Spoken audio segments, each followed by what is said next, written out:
आपलं स्वागत. पाहूयात आजच्या ताज्या घडामोडी.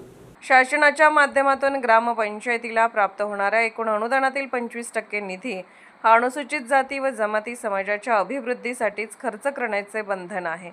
या निधीतील रक्कम जयंती किंवा पुण्यतिथी साजरी करण्यासाठी खर्च करण्याबाबत कोणताही शासकीय आदेश नाही, अशी स्पष्ट माहिती ग्रामविकास अधिकारी नंदकुमार पप्पे यांनी दिली. कोगनोळी परिसरात जयंतीसाठी शासनाकडून निधी येतो, मात्र तो मिळालाच नाही अशा आशयाचे मेसेज सोशल मीडियावर फिरत असल्याच्या पार्श्वभूमीवर ग्रामपंचायत कार्यालयात पत्रकार परिषद घेण्यात आली. यावेळी पप्पे बोलत होते. ते पुढे म्हणाले, महापुरुषांच्या जयंती पुण्यतिथी कार्यक्रमासाठी ग्रामपंचायतीकडून देण्यात येणाऱ्या लोकवर्गणीमध्ये आतापर्यंत कोणीही हस्तक्षेप केलेला नाही. मात्र शासनाच्या नियमानुसार SC/ST विकास निधी केवळ संबंधित समाजाच्या शैक्षणिक, सामाजिक व आर्थिक उन्नतीच्या कामासाठीच वापरणे बंधनकारक आहे. शासनाचा तसा आदेश झाल्यास ग्रामपंचायत निधीतील रक्कम जयंती व पुण्यतिथीसाठी देण्यास आपली कोणतीही तक्रार राहणार नाही, असेही त्यांनी स्पष्ट केले.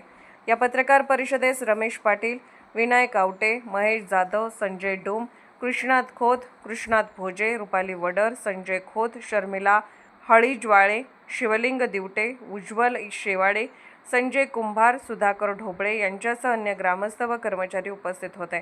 माजी उपसरपंच दगडू नाईक यांनी आभार मानले. सोशल मीडियावरील गैरसमजातून ग्रामस्थांमध्ये संभ्रम निर्माण झाला होता. ग्रामविकास अधिकाऱ्यांच्या खुलाशामुळे शासनाच्या निधी वापरासंदर्भातील वस्तुस्थिती स्पष्ट झाली आहे. SB न्यूजसाठी अनिल नवाळे, कोगनोळी. ಇವತ್ತು ನಮ್ಮ ಕೊಗ್ನೋಳ ಗ್ರಾಮ ಪಂಚಾಯಿತಿಯಲ್ಲಿ ಅಂಬೇಡ್ಕರ್ ಜಯಂತಿ ಅಂಗವಾಗಿ ನೆರೆದ ಎಲ್ಲ ಮಾಜಿ ಸದಸ್ಯರು, ನಮ್ಮ ಪಂಚಾಯಿತಿ ಸಿಬ್ಬಂದಿ ವರ್ಗ ಹಾಗೂ ಪತ್ರಕರ್ತರ ಮಿತ್ರರಿಗೆ ಸ್ವಾಗತ ಕೋರುತ್ತಾ, ಇವತ್ತಿನ ಈ ನಮ್ಮ ಅಂಬೇಡ್ಕರ್ ಜಯಂತಿ ಬಗ್ಗೆ ನಾವು ತಮಗೆ ಆಹ್ವಾನ ಮಾಡಿದ ಕಾರಣವೇನೆಂದರೆ, ಈಗಾಗಲೇ ನಮ್ಮ ಗ್ರಾಮ ಪಂಚಾಯತಿಯಿಂದ ನಾವು SC ಅಂದ್ರೆ ಪರಿಶಿಷ್ಟ ಜಾತಿ ಪರಿಶಿಷ್ಟ ವರ್ಗದವರಿಗಾಗಿ ನಾವು ಶೇಕಡಾ 25% ನಾವು ಆ ಜಾತಿ ಅಥವಾ ಆ ಪಂಗಡಗೋಸ್ಕರ ನಾವು ನೀಡಬೇಕಾಗಿರುತ್ತದೆ. ಅದರ ಪ್ರಕಾರ ನಾವು ಪ್ರತಿಯೊಂದು ನಾವು ಯಾವುದಾದ್ರೂ ಪ್ಲ್ಯಾನ್ ಯಾವುದಾದ್ರೂ ಅಭಿವೃದ್ಧಿ ಕಾರ್ಯ ಮಾಡಬೇಕಾದ್ರೆ ಅದರಲ್ಲಿ ನಾವು ಪ್ರತಿಯೊಂದು ಒಂದು 100 ರೂಪಾಯಿ ಬಂತಂದ್ರೂ ಒಂದು 25 ರೂಪಾಯಿ ನಾವು SC/ST ಕಾಮಗಾರಿ ಅಥವಾ ಅಭಿವೃದ್ಧಿ ಕಾರ್ಯಗಳು ಅಥವಾ ಕಲ್ಯಾಣ ಕಾರ್ಯಗಳಿಗಾಗಿ ನಾವು ಮೀಸಲಿಡಬೇಕಾಗಿರ್ತದೆ. ಬಟ್ ಕೆಲವೊಂದು ದಿನಗಳಿಂದ ಅಂದ್ರೆ ನಮಗಂದ್ರೆ ಒಂದು ಜಯಂತಿಗಾಗಿ ನಮ್ಮ ಕಡೆಯಿಂದ ಒಂದು ಜಯಂತಿಗಾಗಿ ಪ್ರತಿ ವರ್ಷ ಕೊಡ್ತಾರಂತ ನಮ್ಗೆ ಬೇಡಿಕೆ ಬಂತು. ಬಟ್ ನಮ್ಗೆ ಸರ್ಕಾರದ ಮಾರ್ಗಸೂಚಿಗಳ ಪ್ರಕಾರ ನಾವು ಜಯಂತಿಗಾಗನ ಅಥವಾ ಪುಣ್ಯತಿಥಿಗಾಗನ ನಾವು ಇಂತಿಷ್ಟು ಮೊತ್ತವನ್ನು ನಾವು ಮೀಸಲಿಡಬೇಕಂತ ನಮ್ಮ ಕಡೆಯಿಂದ ಏನು ಸರ್ಕಾರದಿಂದ ನಮಗೆ ನಮ್ಮ ಗ್ರಾಮ ಪಂಚಾಯಿತಿಗಾಗಿ ಅಥವಾ ನಮ್ಮ ಬೇರೆ ಯಾವುದನ್ನೂ ಗ್ರಾಮ ಪಂಚಾಯಿತಿಗಾಗಿ ಮಾರ್ಗಸೂಚಿಗಳು ಇರುವುದರಿಲ್ಲ.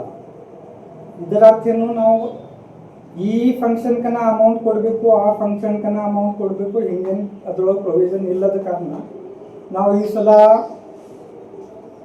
26-27ನೇ ಸಾಲಿನ ಈ ಪ್ರಸ್ತುತ ವರ್ಷದಲ್ಲಿ ಅಭಿವೃದ್ಧಿ ಕಾರ್ಯಗಳು ಅಥವಾ ಕಲ್ಯಾಣ ಕಾರ್ಯಗಳು ಏನಾದರೂ ಇದ್ರೂ ನಾವು ಅದಕ್ಕೆ ಆ ಮೊತ್ತವನ್ನು ಮೀಸಲಿಡುತ್ತೇವೆ.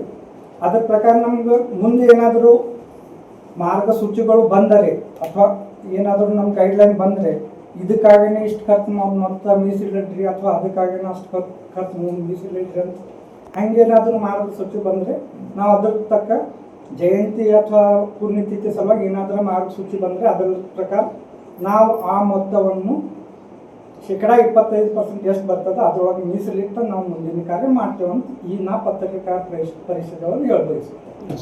Thank you. राजकीय, सामाजिक, आर्थिक असा सर्व घडामोडींचा आढावा पाहायला विसरू नका SB न्यूज चॅनल आणि नक्कीच सबस्क्राईब करा.